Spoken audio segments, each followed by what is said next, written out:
Good morning student, आपका स्वागत है हमारे यूट्यूब चैनल प्रजापति परिवार में। जिन लोगों ने इस चैनल को सब्सक्राइब नहीं किया है वो चैनल को सब्सक्राइब करें और बेल आइकन को दबाएं ताकि हम जो भी वीडियो अपलोड करें उसका नोटिफिकेशन आपको समय समय पर मिलता है। चलिए, आज हम लोग क्लास 10 के निर्देशांक ज्यामिति का जो अगला कॉन्सेप्ट है उसको समझने का प्रयास करते हैं। जैसे पहला कॉन्सेप्ट है समबाहु त्रिभुज। समबाहु त्रिभुज जो है, दूरी सूत्र का प्रयोग करके इसका प्रॉपर्टी हम लोग समझते हैं। जैसे ए बी सी कोई तीन बिंदु है जिसका निर्देशांक ए का x1 y1, बी का x2 y2 और सी का x3 y3। ठीक है, तो यह समबाहु त्रिभुज कब होगा? जब यदि ए बी बराबर बी सी बराबर ए सी होगा। मतलब ए बी का दूरी, बी सी का दूरी और ए सी का दूरी निकालेंगे और तीनों का दूरी यदि बराबर हो गया तो यह समबाहु त्रिभुज होगा। ठीक है, उसके बाद आता है समद्विबाहु त्रिभुज। समद्विबाहु त्रिभुज, समद्विबाहु त्रिभुज, समद्विबाहु त्रिभुज कब होगा? ए हो गया, ई बी हो गया और ई सी हो गया। x1 हुआ, y1, x2 y2 और x3 y3। इस समद्विबाहु त्रिभुज तब होगा जब ए बी बराबर या ए सी हो या ए बी बराबर बी सी हो या ए सी बराबर बी सी हो। इसका कहने का मतलब है कि कोई भी दो भुजा यदि बराबर होगा, ठीक ना, तो यह क्या होगा? समद्विबाहु त्रिभुज होगा। ठीक है, उसके बाद जो है हम लोग आगे समझते हैं वर्ग। वर्ग क्या होता है?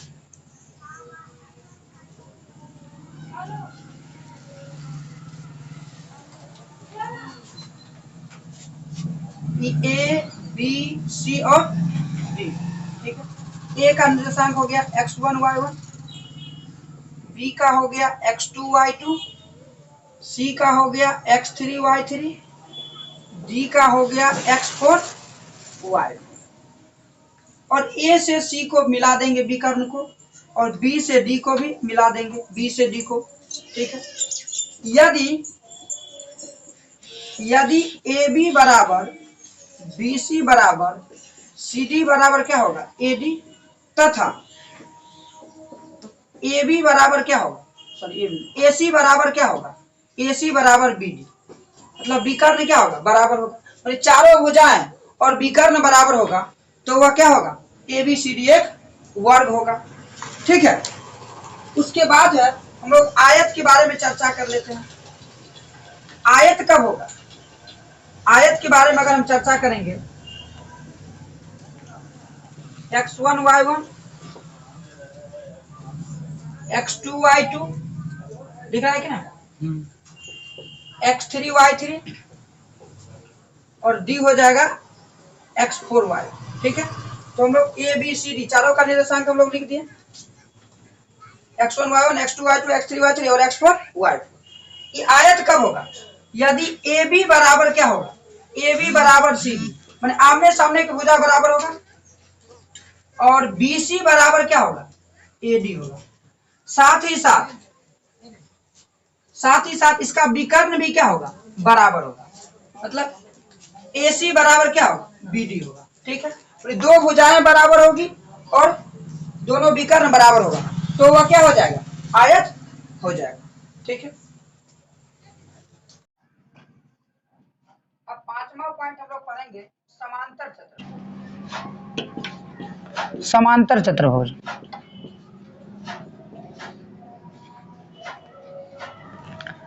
ठीक है, बिंदुओं ए बी सी डी समांतर चतुर्भुज कब होगा? ए का निर्देशांक हो गया x1 y1, बी का हो गया x2 y2, सी का हो गया x3 y3 और डी का हो गया x4 y4। ठीक है, समांतर चतुर्भुज तब होगा जब आमने सामने की भुजाएं बराबर होगी और दोनों विकर्ण बराबर नहीं होगा। मतलब ए बी बराबर क्या होगा, सी डी होगा, तथा ए बी बराबर सी डी, तथा क्या होगा, बी सी बराबर क्या होगा, बी सी बराबर ए डी होगा। लेकिन क्या नहीं होगा, विकर्ण बराबर नहीं होगा, विकर्ण बराबर नहीं होगा। मतलब लेकिन ए सी बराबर नहीं होगा किसके, बी डी के। ठीक है, यहाँ हम लोग दूरी सूत्र के का प्रयोग करके ही समांतर चतुर्भुज का प्रॉपर्टी या कोई भी वर्ग हो, आयत हो, ठीक ना, त्रिभुज, समद्विबाहु त्रिभुज हो, समबाहु त्रिभुज हो, उसका प्रॉपर्टी हम लोग समझ रहे हैं केवल दूरी सूत्र का प्रयोग करके। हालांकि इसका प्रॉपर्टी तो और भी कुछ होता है इससे, ठीक ना। जैसे समबाहु त्रिभुज के बारे में प्रत्येक कोण कितना डिग्री होता है, 60 डिग्री होता है। ठीक है, तो खैर हमको उस चीज पर अभी ध्यान नहीं देना है, केवल दूरी सूत्र का प्रयोग करके क्या क्या प्रॉपर्टी होता है उस प्रॉपर्टी पर केवल हम लोग ध्यान देंगे। ठीक है, चलो समांतर चतुर्भुज समझ में आ गया। क्या हुआ कि आमने सामने की भुजाएं क्या बराबर है, ठीक है, और इसका जो विकर्ण है वो बराबर नहीं है। ठीक है, उसके बाद आता है सम चतुर्भुज। सम चतुर्भुज क्या होता है, सम चतुर्भुज, सम चतुर्भुज का प्रॉपर्टी क्या है कि चारों भुजाएं तो बराबर होगी लेकिन उसका विकर्ण बराबर नहीं होगा। जैसे ए हो गया x1 y1, बी हो गया x2 y2, सी हो गया x3 y3 और डी हो गया x4 y4। तो इसमें क्या है, ए सी और बी डी विकर्ण, इसमें क्या होता है कि ए बी बराबर क्या होगा, बी सी बराबर सी डी बराबर क्या होगा, डी एक होगा। मतलब चारों भुजाएं बराबर होगा लेकिन क्या बराबर नहीं होगा, उसका विकर्ण बराबर नहीं होगा। अर्थात ए सी जो है बी डी के बराबर नहीं होगा। ठीक है, ए सी और बी डी के, ए सी जो है बी डी के बराबर नहीं होगा। तो ये क्या हो जाएगा, ए बी सी डी कौन सा चतुर्भुज हो जाएगा, सम चतुर्भुज हो जाएगा। क्लियर, यहाँ तक समझ में आ रहा है। ठीक है, चलो चलो अब 7वां पॉइंट में है कि बिंदु P जो है, ठीक है, P जैसे कि मान लिए x1 y1 बिंदुओं A x2 y2 तथा B x3 y3 से क्या है, समदूरस्थ है।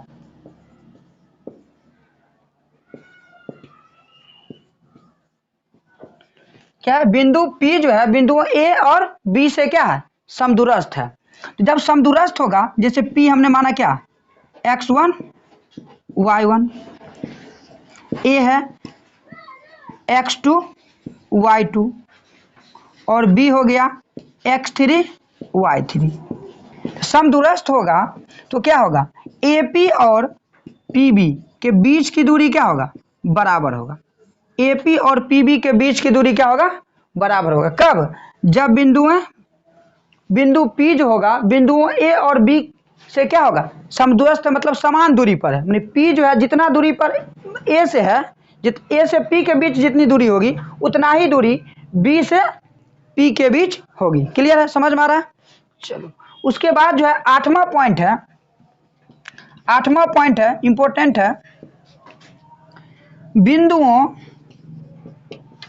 बिंदुओं A हो गया x1 y1, B हो गया x2 y2 तथा C हो जाएगा x3 y3, संरेख है। ठीक है, 8वां पॉइंट है, बिंदुओं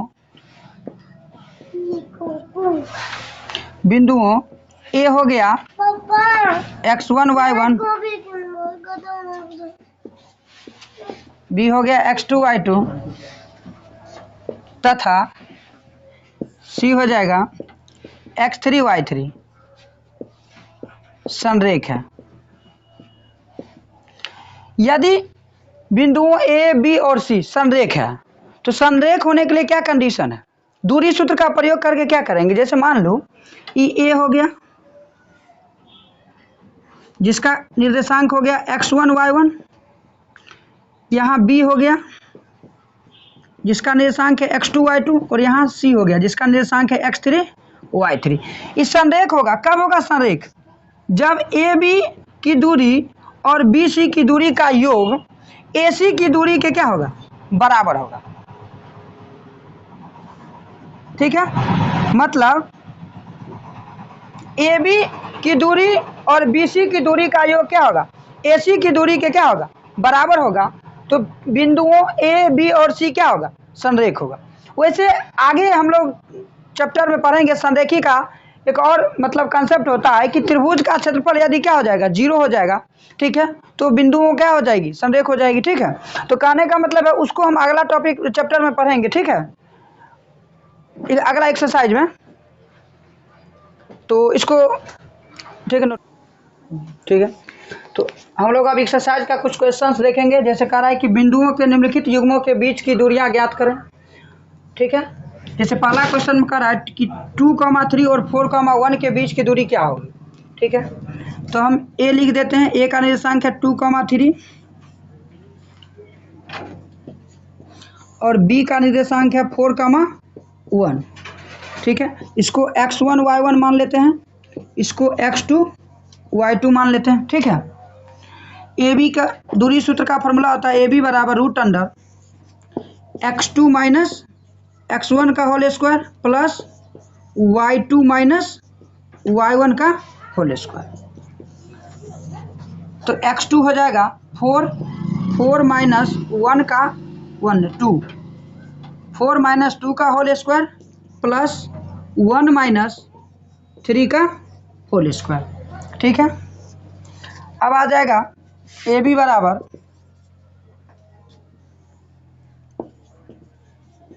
√4 में से 2 घटाएंगे तो 2 होगा और 2 का स्क्वायर प्लस 1 माइनस 3 हो जाएगा -2 और उसका स्क्वायर, तो ये हो जाएगा 4 + 4।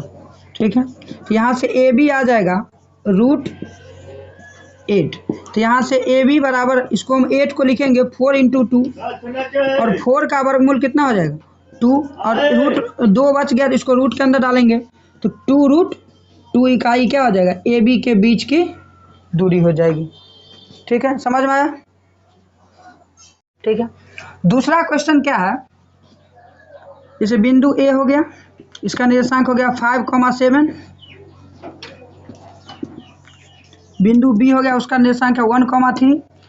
ठीक है, ये हो गया x1 y1, ये हो गया x2 y2। इसके बीच की दूरी क्या होगा?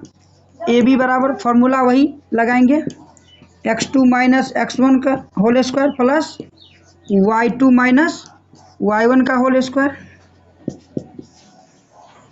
x2 आ जाएगा -1, ठीक है, और -5 इसका होल स्क्वायर प्लस y2 हो जाएगा 3 -7 का होल स्क्वायर। अब यहाँ से ए बी बराबर आ जाएगा √1 -1 और माइनस क्या होगा? +5 उसका स्क्वायर और प्लस 3 -7 कितना होगा?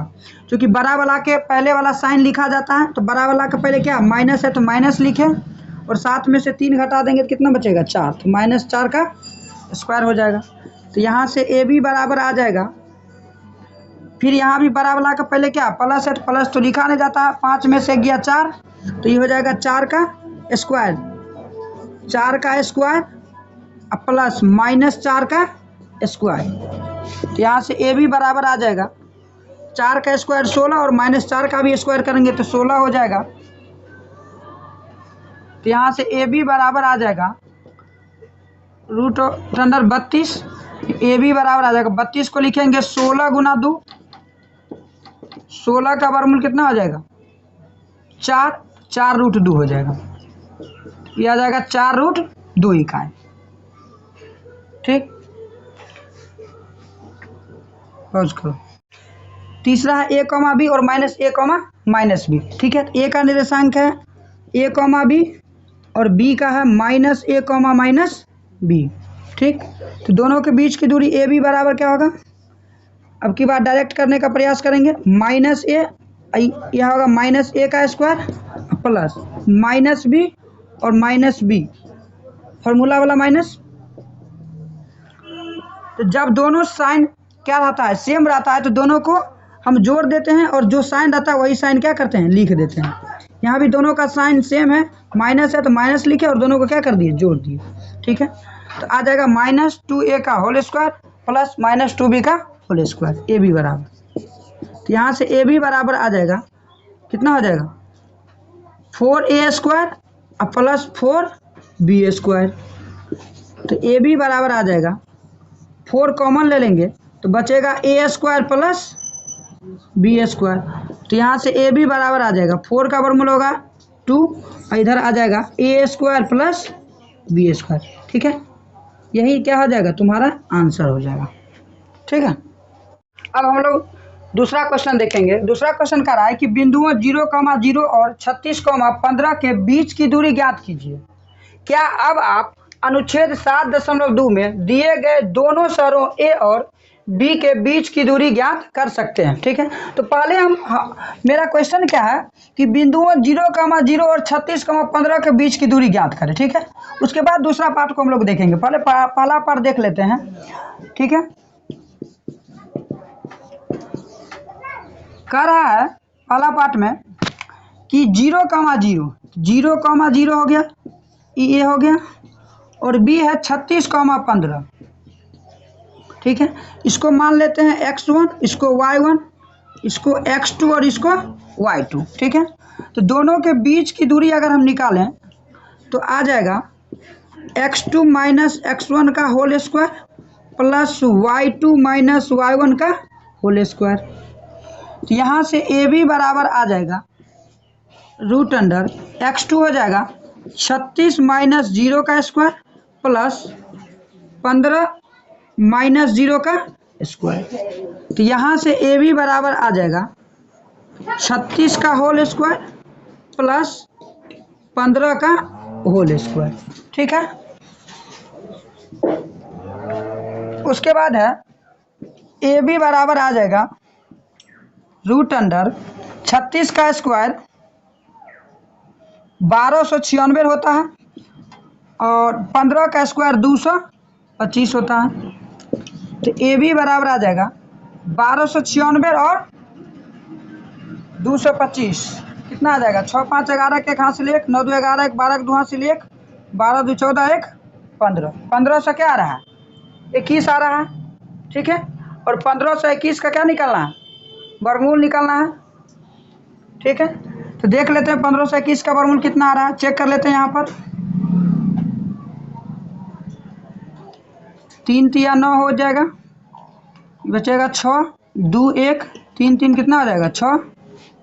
अगर 9 बार में लगाते हैं 9 9 81, हासिल बच गया 8, 9 6 54 8 62। ठीक है, तो आ जाएगा 39। ठीक है, तो कितना आ जाएगा 39 आ जाएगा, इतना होगा इकाई में। ठीक है, ये हो गया बिंदुओं 0,0 और 36,15 के बीच की दूरी। अगला कह रहा है कि क्या अब आप अनुच्छेद 7.2 में दिए गए दोनों शहरों ए और बी के बीच की दूरी ज्ञात कर सकते हैं। बिल्कुल ज्ञात कर सकते हैं, ये तुम्हारा फिगर दिया गया है, अनुच्छेद 7.2 का फिगर दिया गया है। ठीक है, यहाँ पर ए है, ये मूल बिंदु है, इसका निर्देशांक क्या होता है 0,0 होता है, बी दिया है 36,15। ठीक ना, अगर हम देखें अनुच्छेद 7.2 की, तो ये क्वेश्चन को बस सेम क्वेश्चन है।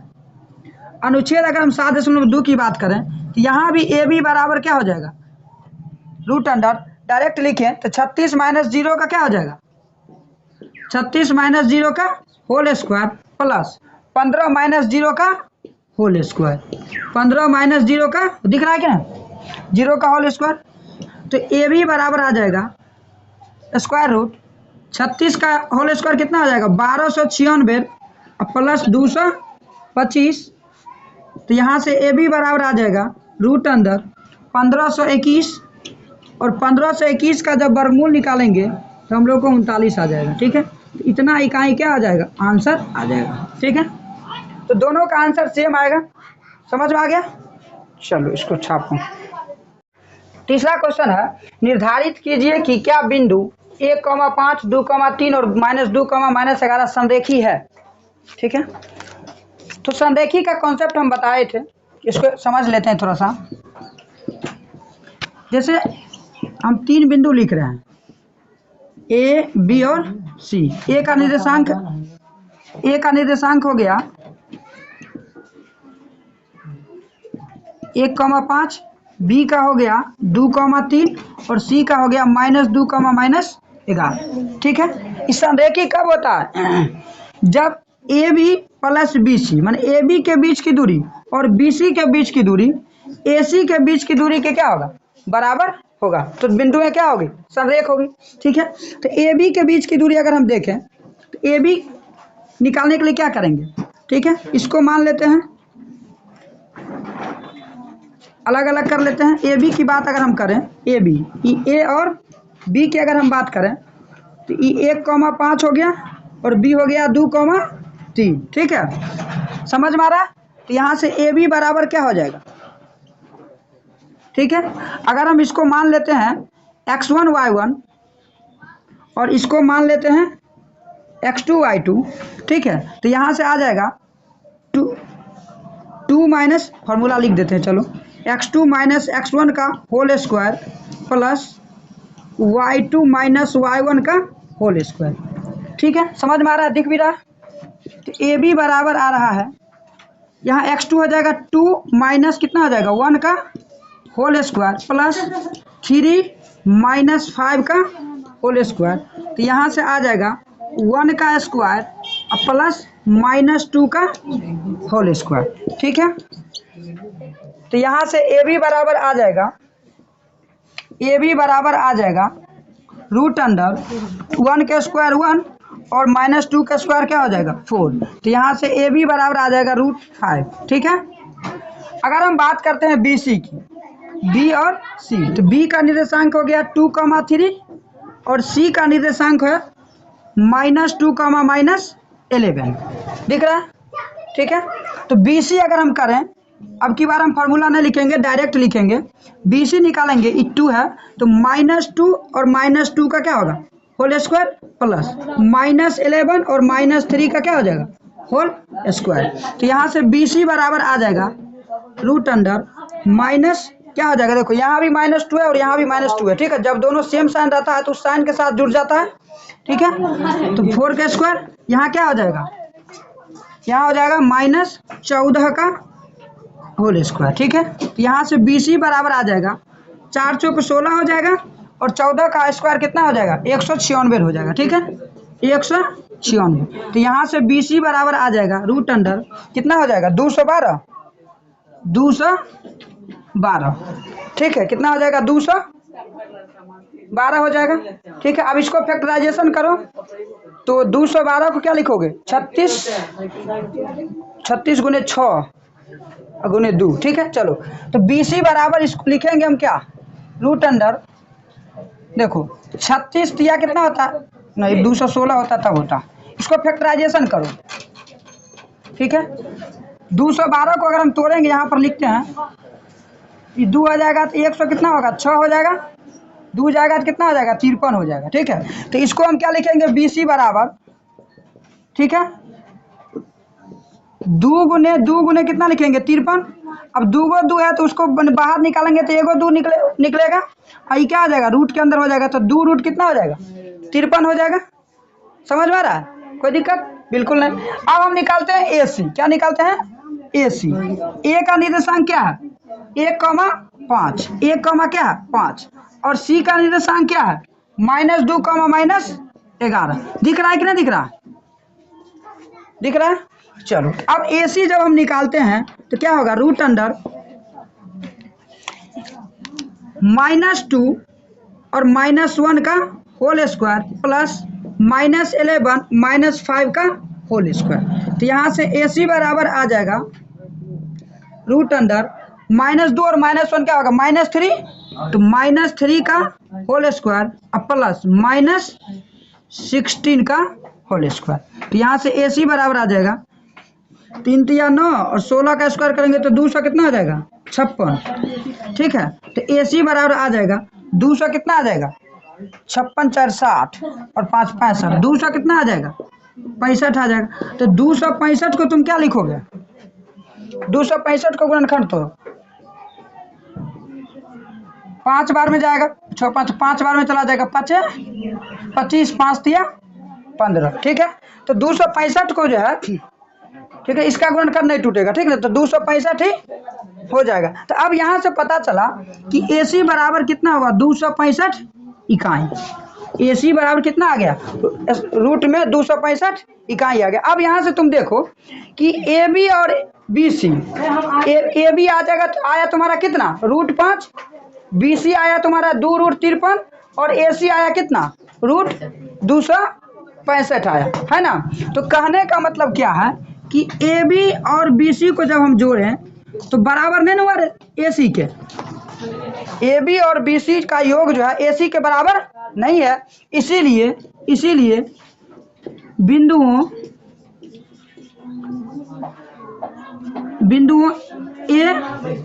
A का निर्देशांक क्या है 1,5, 1,5। B क्या है B है 2,3